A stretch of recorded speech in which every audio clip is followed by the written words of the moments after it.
Welcome, everyone, to another episode of Positively Trek. I'm Bruce Gibson with Dan Gunther, and we are so happy to have you with us because, yes, we are talking about Star Trek Discovery, the latest episode, The Examples. And Dan, how are you doing today? I'm doing okay. I'm glad to be here discussing Star Trek, of course, as usual, and excited to talk about this one. I think there's some interesting stuff. Good. I can't wait to hear what you have to say. I'm actually getting kind of hot, so I'm taking off my Star Trek hoodie right now.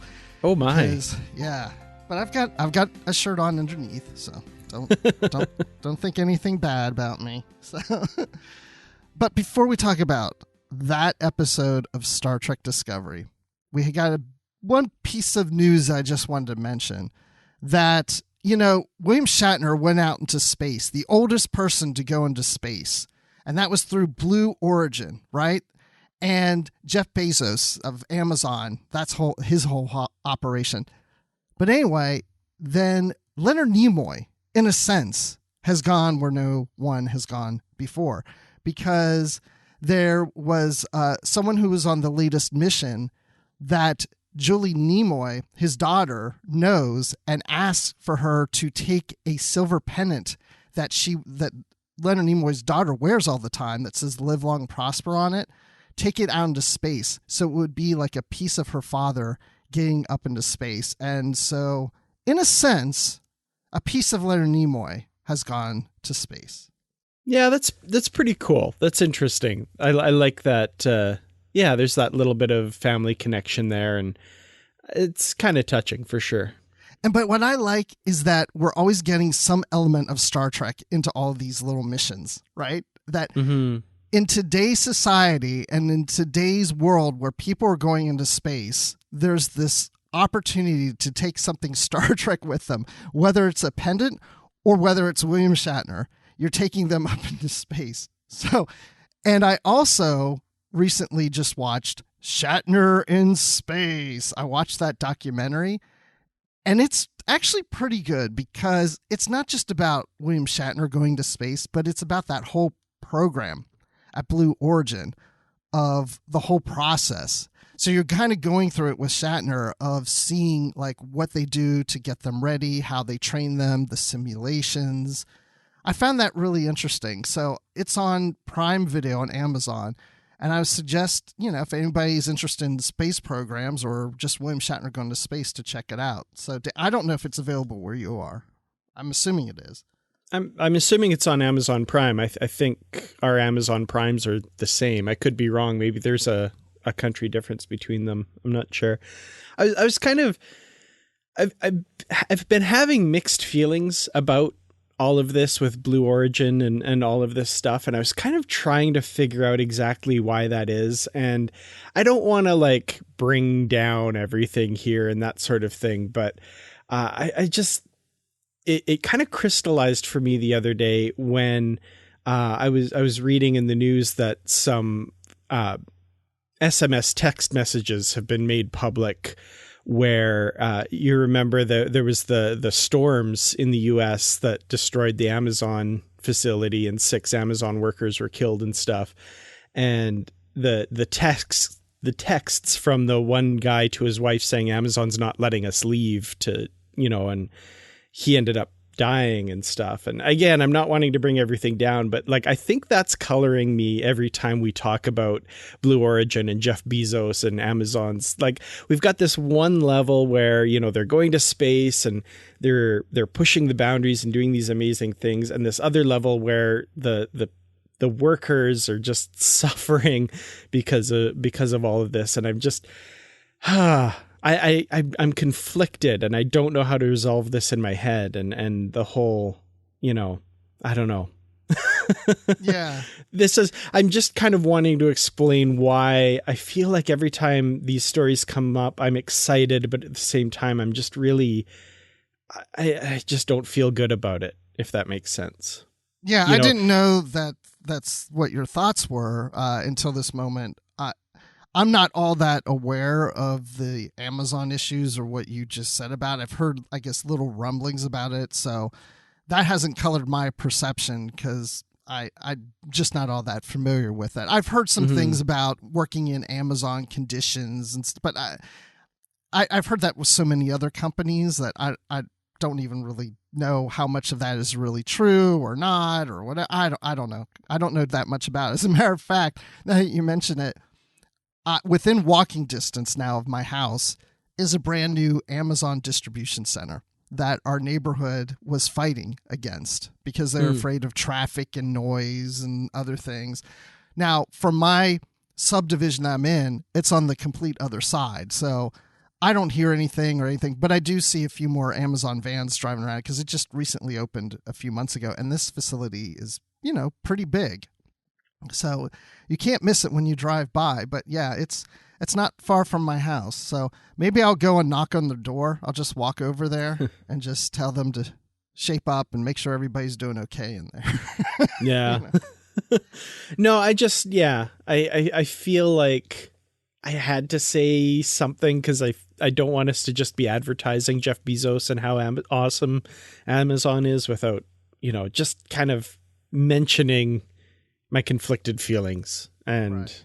I don't know what to do or say or anything about it. I obviously have no kind of sway or power or anything like that. But anyway, I don't know. I mean, I get what you're saying again, but like for me, it's like, if China does some great space mission or Russia or whatever, I don't always agree with, of course, how China handles some things and Russia. I just, also, but at the same time, it's like, there's these other individuals that don't have anything to do with that are making this happen. They're the ones who are accomplishing it. I mean, Jeff Bezos isn't the one engineering this. It's all these people that are working there. He's helping them. He's financing it to make it happen. They're the ones who are making it happen. Anyway, I guess it's just the whole dream of going to space just feels more real when you see individuals like this who are not true astronauts. For example, like William Shatner has no experience in space outside of being an actor playing a captain on a sci-fi show on TV, that you can go up there for several minutes and come right back down seems really cool. Mm-hmm. So. No, and it does seem cool. Like I said, I'm conflicted. Yeah. Well, it's funny watching the documentary because I really wanted to see them in space, and I saw a little bit of footage before, but I saw more on this. And it's so funny when they're in zero G and they're all like getting out and flipping upside down and all that, and William Shatner just barely moves out of his chair. Everyone else is just tossing around and he's just going, whoa, whoa. Whoa, zero G. Oh, look at that view, He definitely looks like the old man.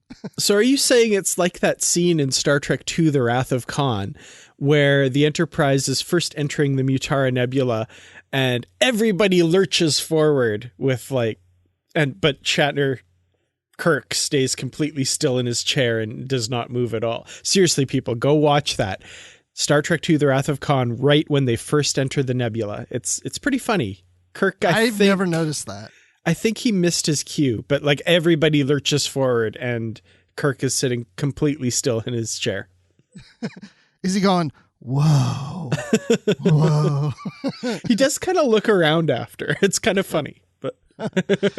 Oh man, now I have to go and watch that. I've never noticed that. That's like the whole thing about the shuttle pod in the motion picture going to dock with the Enterprise, and I never noticed the guy in the little porthole watching it. Yeah. Until recently, and I'm like, why have I never noticed that? Or maybe I noticed it, just didn't consciously think about it, but now it's like I always notice it. And then I was watching, I guess it's from, maybe it is Star Trek 2. Yeah, Star Trek 2. They reuse, I think, that shot again. Mm-hmm. Yeah, the entire approach to the Enterprise and then the launch of the Enterprise from the space dock, all of that is reused footage.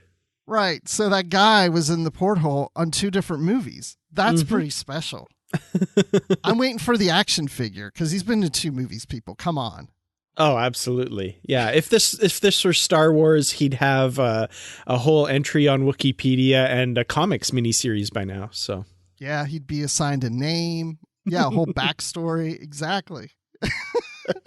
Maybe that's what we'll do. We'll create Porthole Man. There you go. Yeah. Well, okay. Let's talk about this latest episode of Star Trek Discovery, The Examples, and we'll be right back after this brief message. Thank you so much to our Patreon supporters for helping us to bring you this episode of Positively Trek. We truly could not do it without your support. To join the ranks of our Patreon supporters, such as Carl Morris, Joyce Marin, Jim Stoffel, Dave Garcia, Rick Young, Paul D. Kinnear, and John Blaber, please go to patreon.com/positivelytrek. You can join at any level to receive perks such as early access to episodes and exclusive bonus content. And at higher levels, there are shoutouts and associate producer credits, and much more. Thank you once again for your support of Positively Trek. And now, let's get back to the show. No, Felix, listen to me. You have years ahead of you still. You can live a different kind of life. That is not what I want. It's been a long day. He's not thinking clearly. You could force me, of course. But is it really your choice to make? This is where I committed my crime. This is where I need to remain. So season 4, episode 5 of Discovery, called The Examples, is the latest episode that we're talking about here on Positively Trek. And so, I don't know. I just like to jump in. I don't want to start at the beginning. I just think, Dan, where does this rate so far in other episodes this season for you? Because I want to get a feel for where you are on this. It's funny. I've kind of had to temper my expectations a little bit for this season of Discovery. And actually, that's probably not the right phrase. That sounds bad. But no, this is really, really good. And my ratings for the last few episodes have been extremely high. I said each episode is the best of, the season so far. With this episode, I kind of want to take a step back from that and start thinking like, okay, let me just relax and not be too superlative about these episodes. But this one is like an extremely well put together, well paced, great episode. I mean, I was going through it and I had a hard time finding anything about it I didn't like, which is interesting. Like there's a lot of episodes that I think, oh, that was a really good episode. There's one little niggling issue, but it's really good. And that's kind of been like the last few. This one, I'm looking at it and I'm like, this is perfectly produced. Like maybe as we discuss, there'll be something that comes up, but I'm like, there's not one part of this episode I didn't enjoy and wasn't like engaged by, if that makes sense. Yes, that makes sense to me. I did enjoy this episode. I think you're right. I don't see any flaws in it. I think it's a really well-produced, well-acted, well-scripted episode. I didn't like it as much as the last two, but that's not a fault of anything that's wrong. It's just I didn't enjoy it as much as those other two. But, I mean, it's still up there. It's still really good. I just wasn't into it as much as the others. But I did like when we saw the D.M.A., which I can't get used to that term, D.M.A., because I said in the last episode that my industry, I use the term D.M.A. for something totally different. So it's weird to hear on this show. And sometimes when they say it, for a moment, I think they're saying DNA, like, oh, the DNA. Oh, this thing has a DNA. Oh, they said the D.M.A. Okay, sorry. It's like that. But the D.M.A. is there and then it disappears. And then it reappears somewhere else. So then it's like, okay, that's cool. Because I think we kind of figured out it probably isn't as natural as maybe we think. Somebody's behind this, obviously, and is controlling. And it's not a god. Because all these godlike beings haven't been doing anything for a while lately. Well, the Q haven't, for sure. I love that Admiral Vance lists off a bunch of, that we're looking into whether it could be the Metrons, whether it could be the Nacine, which is like the caretaker species from Voyager, or the one that really got me was the surviving members of the Iconian species. Right. And I was like, wait, they were like a dead species at the time of TNG being explored through archaeology. So they've since found surviving members of the Iconian species. That's I want to know that story. That's kind of cool. Do you think that's a hint that we might see that kind of story in an upcoming Picard or Prodigy or Lower Decks? That would be interesting. That would be pretty cool. And then, of course, the mention that, they haven't heard anything from the Q for a few centuries, but it doesn't seem like it would be them. That was interesting that they've kind of been gone for a while. I found that interesting, too, because I think they said 600 years that the Q have been gone or haven't been, showing themselves. And I thought for a moment, it's like, I know Picard's synthetic self isn't supposed to live for a long period of time, but maybe he does. And then as soon as he dies, a couple centuries later, the Q are like, all right, we're not interested anymore now that Jean-Luc's gone. That's funny. Yeah. The one thing that popped into my head with this whole D.M.A. and them saying, it for sure means that it's artificial and somebody created it. And of course they discover there's a device at the center. So I guess that question is settled, but it was kind of funny initially when they said, well, it's not a natural phenomenon. There's nothing in nature that could do it. Therefore, it must have been created by someone. I was like, I remember in season 2 when they said the Red Angel suit has this fantastical technology, so it must come from the future. That is the definite. And then it turns out that Section 31 built it like 30 years ago. And I'm like, okay, is this another one of those instances where like in this episode we're like, oh, it's for sure this, but then in a couple episodes we'll find out, oh no, actually it's not. But that doesn't seem to be the case. But that did go through my head briefly. Interesting. Yeah, I can see where you're thinking that. Okay, so for listeners, of course, we're spoiling this episode. We're going right into it. So we're going to be jumping around. And the reason I mention that is because I want to kind of play on that point. Okay, this character, was it Ruon Tarka? Okay, he really fascinates me. And you're saying about, this device in the center of the D.M.A. is some kind of artificial device. Do you think that he knows where this came from based on his conversation he has later in this episode with Book?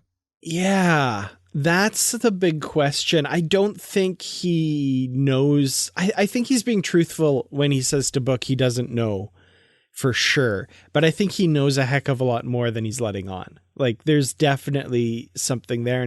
And those hints, right, where he's talking about Book's anger and how that could be a useful thing, and he knows, and that kind of thing. And there's some definitely interesting things there that he's not letting us in on. But yeah, I don't know. Because also then he was saying about something he created that requires all this energy and stuff. It made me believe if he had created something that someone stole and is using it for this. That could be, but like when he says that, he's talking about the device they made in engineering, right? And how it wouldn't be powered off of Discovery, but whatever gets, whatever powers the D.M.A. must have this huge power source and that kind of thing. I did kind of wonder, and I'm wondering why it wasn't questioned so much, is how he came up with the schematics for that thing so quickly. Yes. It seems weird that he didn't get questioned on that. Right. But see, the thing is, I'm questioning him on that. I'm wondering how he did that. That's why I'm wondering if he does have something involved in this, not that he created this monster of this anomaly that is killing planets necessarily. Like he could have been the mind behind something that someone stole that idea or got, whatever thing he was putting together and was able to harness it to this huge energy. And he kind of feels maybe a guilt because someone stole this idea, this theory that he had in using to create it. That's where my brain was going. Yeah. And that thought did enter my mind as well, especially like you say with that end conversation with Book, where he seems to know more than he's letting on. And Book like immediately says, you know who did this, don't you? And I believe him when he looks at Book and says, no, I don't. But I think he has a big suspicion or can narrow it down more than he's letting on.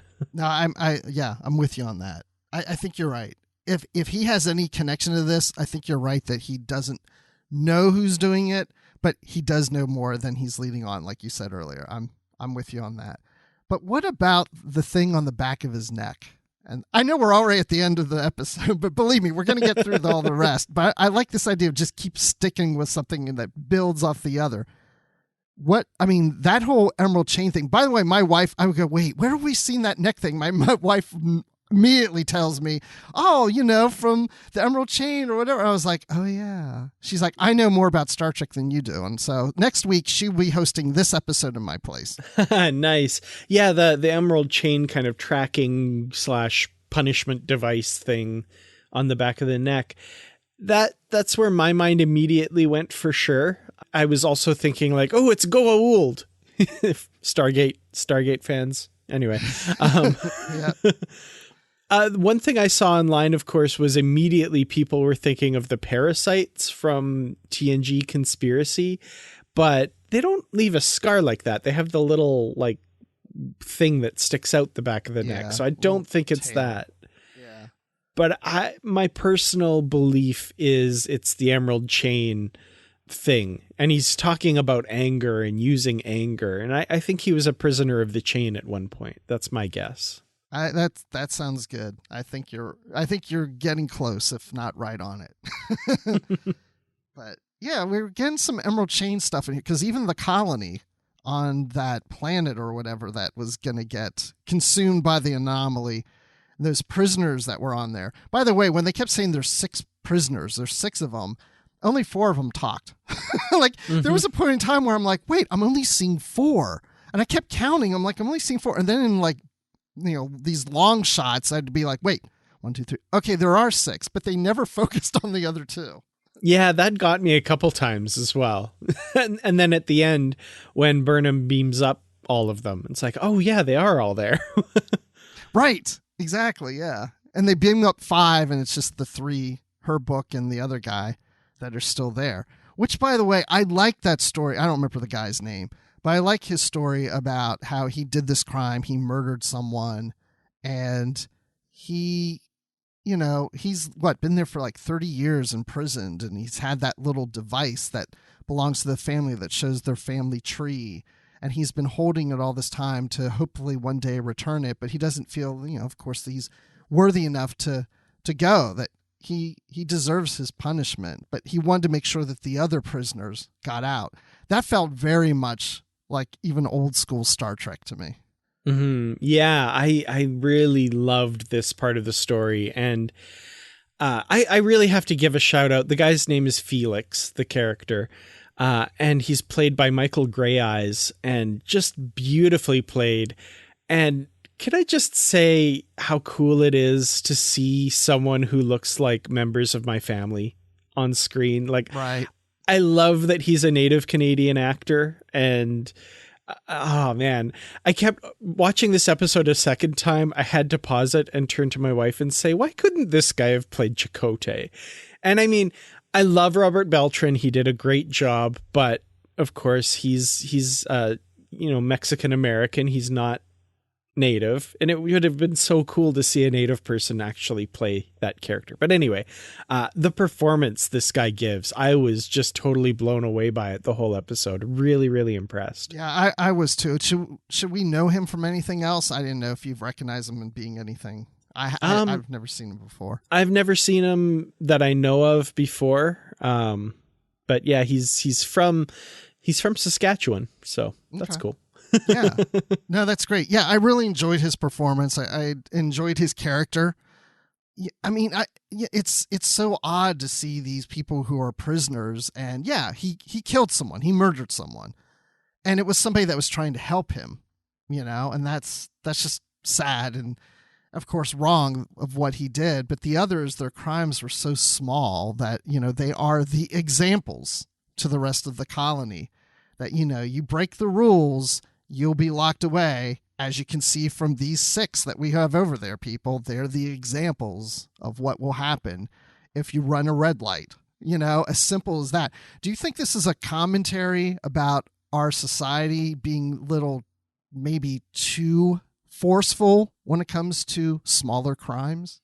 Maybe. Like, my thought went to how people are punished disproportionately versus other people. So, for example, somebody high up, like a white collar person, can pretty much do drug stuff pretty freely, but someone on the street will get, 30 years for selling a small amount of marijuana or something like that, right? So that's kind of where my mind went, was disproportionate. And the leader of the colony saying, like, us law-abiding citizens await your assistance, or something like that. I'm sure there's a bunch of people among the population there, of the, quote, law-abiding citizens that did worse things than some of the minor crimes that the people that we see here have done, and they're not getting that kind of punishment for it. So yeah, that's kind of where my mind went. Yeah, that makes sense. Now, and you're saying about white collar crime, my mind jumped to that whole thing about the college admissions scam that went on just a couple years ago, and that whole thing. And I don't know, some of them I think kind of got off a little too easy, but I don't know, maybe not. But I can see what you're saying when it comes to that. When they were imprisoned in those little pods or whatever, it made me think of the Mirror Universe, like an agonizer booth or something, And then they had those beetles that were like little bombs, and had those little drill things that went. I thought that was pretty cool. Those are kind of frightening. I like how Book says, like, the sound of it clicking just drives him crazy. Yeah, that was an interesting little development with the mechanized beetles that, they're designed to look like native life forms, but they're actually landmines. And again, an emerald chain technology left over. So we're seeing like the ripple effect of the chain, even though they're no longer a force to be reckoned with, supposedly.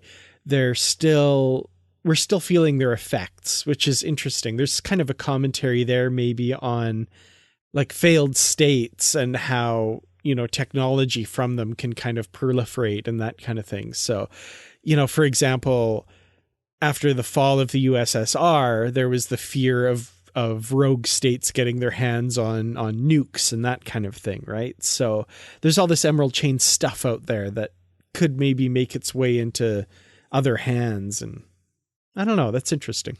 Yeah, exactly. I mean, just because they're not around doesn't mean that there's the after effect, of, like you said, their technologies and other things that are out there that people can take advantage of.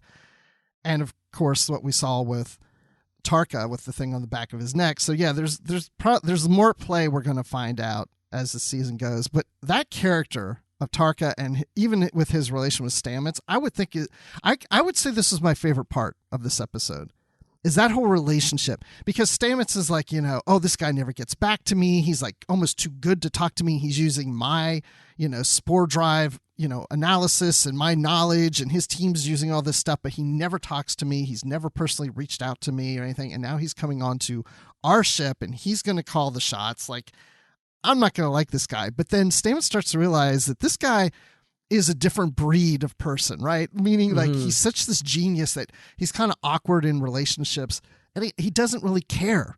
He's so just passionate about this thing, and he doesn't care about what everybody else thinks, which of course Stamets tells to Culber, and Culber's like, yeah.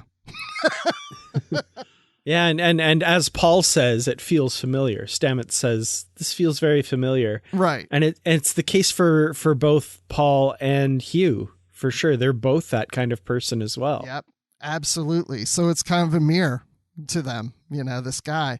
But I don't remember the actor's name, but his performance I really enjoyed. And it took me a while to realize I remember him from The Expanse. Mm-hmm. Yeah. Which, Sean Doyle. Yeah. Sean Doyle, yeah. I thought his performance on Expanse was good, but I really liked him in this character. Yeah. He's totally different. Definitely interesting. Very compelling. And yeah, there's a lot there. I don't know. And like Stamets says, he is brilliant, but he kind of scares me. And I think that's definitely, if that's what they were going for, they hit it dead center. Bullseye. Yeah, and then he does his growl at Saru. Mm-hmm. That scene was great. Saru's like, what are you doing? He's like, get it out, just that. And Saru's like, argh. I thought that was great. Yeah, Saru's yell was genuinely terrifying. And I don't know if Tarka would have done that. Like, does he know about the spikes that can shoot out of the back of Saru's neck? Like, I don't know if I'd have gotten that close in his face yelling like that if I'd have known that. I was wondering that too. Yeah. Well, another character in those scenes is Jett Reno. And it's so good to see Jett Reno there. But was she really there? Because I've heard, I think on different interviews or stuff, that Tig Notaro wasn't available a whole lot. So they did some tricky things where they shot scenes with her on one visit that's across multiple episodes. And if you notice, there's only one scene that she's actually with Stamets at the, near the beginning of the episode, and the rest she's off camera from the other three characters. So I don't think she was on set. There's a couple shots where you see the back of her, but I think that's a stand-in. But she's like almost every scene, she's not with them. She's off to the side. And so I think that those scenes that you see of her were inserted later. Interesting. I'll have to watch again to catch that, because I always, since that's been pointed out to me with regards to the Best of Both Worlds Part 2 and Geordi, how he's not actually in that episode, I can't unsee that now. So I'm curious to watch this again and see if I pick up on that. That's interesting. I didn't realize that, but thinking back on it, that makes sense. Well, I don't know why, but my brain went there. I was like, oh, there's Tig. So I guess this was one of the times she was actually in town. And then like every scene I kept thinking, she's not with anybody else. She's all by herself on camera. And they're always talking to her off camera. And I was like, oh, this is probably one of those times she showed up one day and they're like, okay, these are the lines you need to read because we're going to insert it in the episode that you weren't here for. Except for that one with Paul, which they probably did at that time too, and just insert it. But anyway, then the second time I watched it, I was really looking for it. And I'm like, yep. So now I'm sorry. It's always going to be in your head now, Dan, when you watch this episode. No, that's cool. I'm interested to check that out and have that in mind. I love little behind the scenes stuff like that. Like, seriously, if people don't realize this, go and watch the Best of Both Worlds Part 2, the season 4 opener for TNG. And every time Geordi's on screen, he's not with anyone else. And like in the big climax where they're, connecting with the Borg, that's why it's O'Brien doing all the engineering stuff there with Data and them, and not Geordi, because LaForge, he was really sick when they filmed or something. They had to film all this stuff later. So I feel like if that's the case with this episode, which it certainly sounds like it is, they might have done a better job of it than they did with the TNG, because of course you have more technology to be able to do some more interesting stuff nowadays. So, the cheats might look a little better. The problem I have with doing podcasting with you, Dan, is most of the time when we finish an episode of recording, then I want to go watch something because you plant things in my head. Now I want to go see Best of Both Worlds Part 2 and just look at that at the beginning and go and watch Shatner as Kirk on Star Trek 2, not, move forward. The ship does. So, yeah. Pay special attention to the scene in Engineering where Riker and Worf go to talk to Geordi, and how they're just like very obviously in one shot, and then Geordi is very obviously like at his console looking up talking to them, but they're not in the same room at all. Don't you have fun figuring stuff like that out? Like, not even just in Star Trek, but like even old shows especially, because it's easier to figure things out because they didn't have the digital technology to do some of the magic they can do now. But just things like, Bewitched or something where, somebody's there and not there, and you're like, oh yeah, they had to tell the actors to stand and not move while the other person moves in, and that kind of stuff. Yeah, I always have fun watching that. My wife and I are still watching Quantum Leap right now. We're in season 4, and every time Al, as the hologram, disappears, they generally do a pretty good job, but everybody just like moves just slightly when he disappears because they're, basically being told just stand where you were and, we'll match the shots up. And they do a pretty good job, but it's still noticeable every time. Well, and to relate this back to Star Trek, that's what I thought was really brilliant, and I appreciated them doing this on TNG with Q, because when Q appears or disappears, it's a big white light that flashes, So you don't see that change in somebody's position if they had to freeze the camera. Yep. The only time I ever notice it is in the season 3 episode Deja Q. And I think it's when Q makes like the cigars appear and the women, and they don't flash over the whole screen. And there's like a little jitter there, but that's the only time that when I was younger, when I was like, oh, that's how they do it. Okay. And then of course, notice that when he flashes later, it just flashes the whole screen and you don't really notice. I'll have to show you some of my old VHS tapes from the 80s where I did that with my brother. Had him appear and disappear throughout the house. That's cool. I have to ask my parents where that is. They have the tape. I have to get that on digital just for fun. Okay, back to this episode. So Kovich and Culber, I love that scene. Was also one of my favorite scenes in this episode between the two of them, because, you know, Culber is dealing with a lot, like we discussed in the last episode discussion. And now Kovich is basically calling him on it because, you know, Culber's asking for his advice. By the way, the thing I like about Kovich is like, I only have a limited time. You know, I'm a busy man. You scheduled this time, utilize it. And then at the end of that scene, he's like, I have a 2:30, bye. And I'm like, I work with people like that. Yeah, that was great. Wonderful scene. Again, Wilson Cruz, his acting is just incredible. His voice, he's just right on the edge, right? Like he's standing on the precipice and he's struggling. And man, does that ever come across. He's really good in this scene.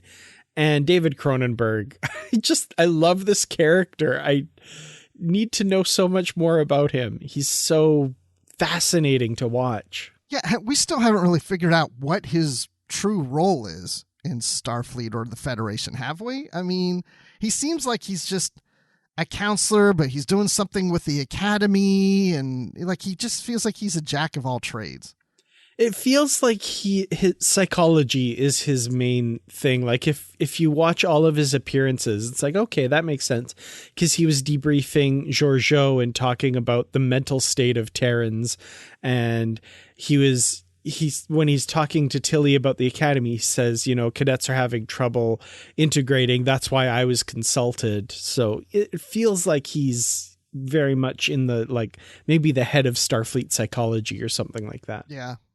That certainly seems that is the case. I still like the theories in last season that he might be connected with Section 31 or something, you know. We'll see if there's something like that in there that we don't know about him, because I would like to find out something later that we go, oh, okay, we didn't know that about Kovich. That's interesting, you know. Yeah. But, you know, the whole pointing out to Culber that, you know, you died and you came back to life, and, you know, what right do you have to have had that experience when other people are dying? And then that whole, I mean, just imagine there would be a sense of guilt in a sense. I mean, if I had died, like truly died, not just near death, but died and came back, I don't know how that would mess with me, you know, because then I'd see other people that I know die and they don't get the chance to come back. And why me? I mean, there would be a sense of guilt in that. Yeah, and as Kovich says, a savior complex, right? Yeah. Like if I came back, there must be some reason, something I'm supposed to do. Why me? Yeah. Yeah. Yeah. What is it? What's my calling? What does this mean? Why am I given a second chance? What am I supposed to do with that? And like you said, he's there helping everybody else, but not helping himself. And he needs just as much help as anyone else does on that ship. So I love his character. I mean, Culber's really always becoming my favorite each episode he's on. So agreed 100%. Yeah. I want to protect him. He's so important. I want him to be my doctor. Next time I make a doctor's appointment, I'm just going to say, is there anyone there named Culber? I'm just curious because I want that person to be my doctor. So, okay. I want to talk about Zora, because that whole short track that takes place in the future, and Zora's this consciousness of the ship and all that, but the ship looks like the old Discovery and not the new Discovery. I can't get it like through my head how they're going to connect those. I mean, I'm just curious if you have any theory, and maybe we shouldn't even talk about theories, but obviously they're going in that direction of showing that Zora is now starting to develop more. Yeah, I'm just curious to see it play out now. I love that they take little steps towards it, and we're following on this journey. That conversation between Zora and Burnham in the turbolift, and Burnham, she's a little concerned. And Burnham's like, when did you start feeling emotions? She's definitely getting kind of worried that, like, this is an odd development. And, you know, is she thinking, like, does my ship have free will now? Like, if I order Discovery to do something, maybe Zora will say, I don't really feel like doing that, though. You know, I that doesn't make me happy, or something like that. I don't know. Like, I'd be having these questions if I was Burnham. You know, if I were Burnham, I would be a little worried about that. Yeah. Because you don't know what that means, you know? I mean, is it, it could be that someone is doing something to Zora on the ship, and it's going to, I mean, I guess what I'm kind of leaning towards is everything they went through with control and everything, that you would be a little concerned about the ship taking control. You know, I didn't even think of that, but yeah, absolutely. Yeah. Is this going to be a good Zora or a bad Zora at the end? You know, starting to worry about that maybe a little. I've been waiting for this to happen, you know, to see these little developments in Zora because of that Short Treks episode. But I'm really curious how they are going to tie all that in. And I'm sure there's going to be an episode down the road that really is focused on Zora. Like, Zora's going to have a big part at some point in something. Mm-hmm. It'll be interesting to see how that plays out. The other thing I noticed is the bridge crew wasn't the same bridge crew we're used to always seeing. Owa and Detmer weren't there, and it was just different. Yeah, I missed Owo and Detmer. I was really, kind of like, oh, we haven't seen them for a few episodes. They're probably due. You know, I saw kind of the previews for this episode. Oh, we've got a mission. They're going to go do a thing. So we're going to have some bridge scenes. Cool. We're going to see those regular people. And where are they? I mean, we got Reese, and he had a big episode, a big part in the episode. That was pretty cool. But yeah, I'm missing my Detmer and my Owo and, you know, even Squid Face and all those regular people.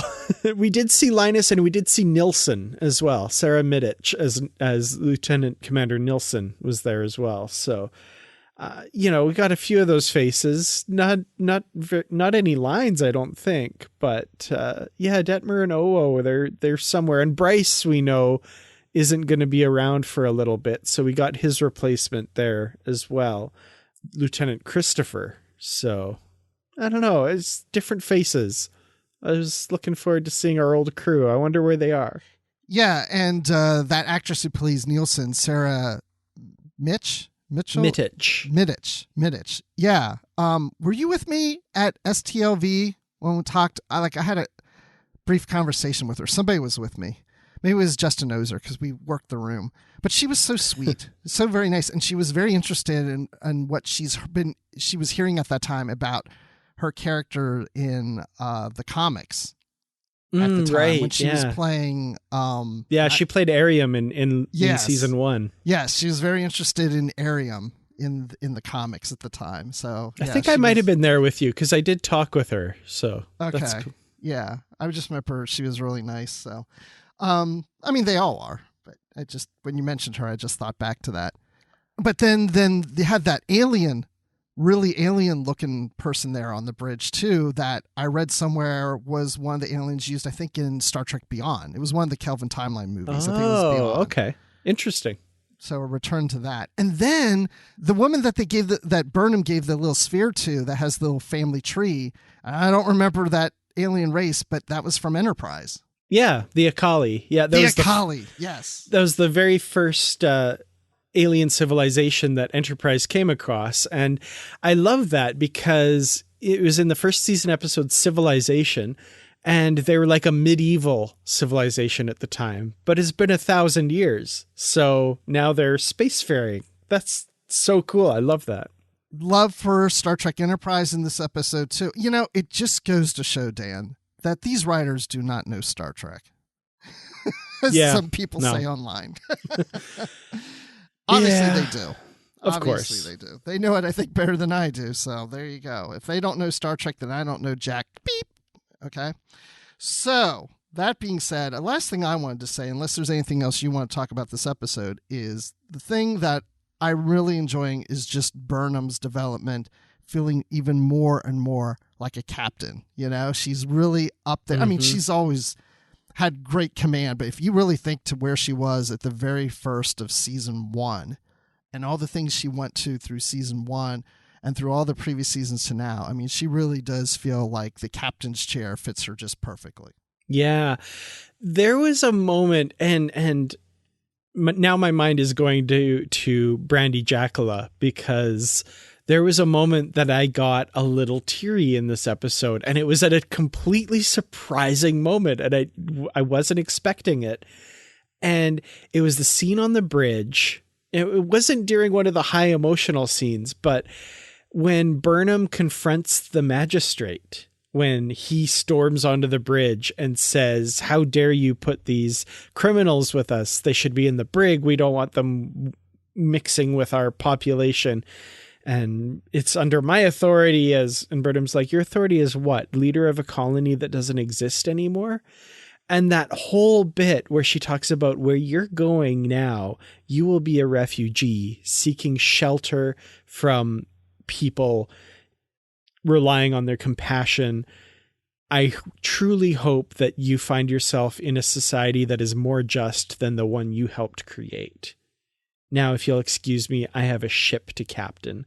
And I just like, that hit me. And I just got a little bit like misty eyed. I was like, wow, what a moment. What a captain moment. And I loved it. I absolutely loved it that, you know, she got this moment to put him in his place, and not vindictively, not, you know, trying to like put him down, but just a little bit of splash of cold water in his face to make him realize, you know, you were calling the shots before, but now you're not. And you need to hope that the people around you are more compassionate than you clearly are. And I love that moment. That's it. That's the moment. That I'm glad you brought that up. That's it. Yeah, that's one of those moments that she really does feel like a captain, because that moment, you know, I had visions of Janeway, Sisko, Kirk, Picard, whatever. Absolutely, you know? yeah. It's just like, yes, she belongs to the club. She's definitely in the club of captains. She should be at the captain's table. Remember the novels, the captain table novels, where each captain comes into the bar? We need one of her. Definitely. And Saru. Yeah. And also it's nice to see Saru, even in his role of still trying to be a diplomat, and he's even touching the little emblem on his chest for Kaminar. We didn't get a whole lot of Saru in here, except him freaking out of like shutting the experiment down before they blow up the ship. But again, Saru's just Mr. Saru is such a great character. Yeah, his role in this episode was really good. I really liked his presence here, and the whole supervising the experiment and having the dead man switch and stuff. I don't know. I really liked Saru in this episode as well.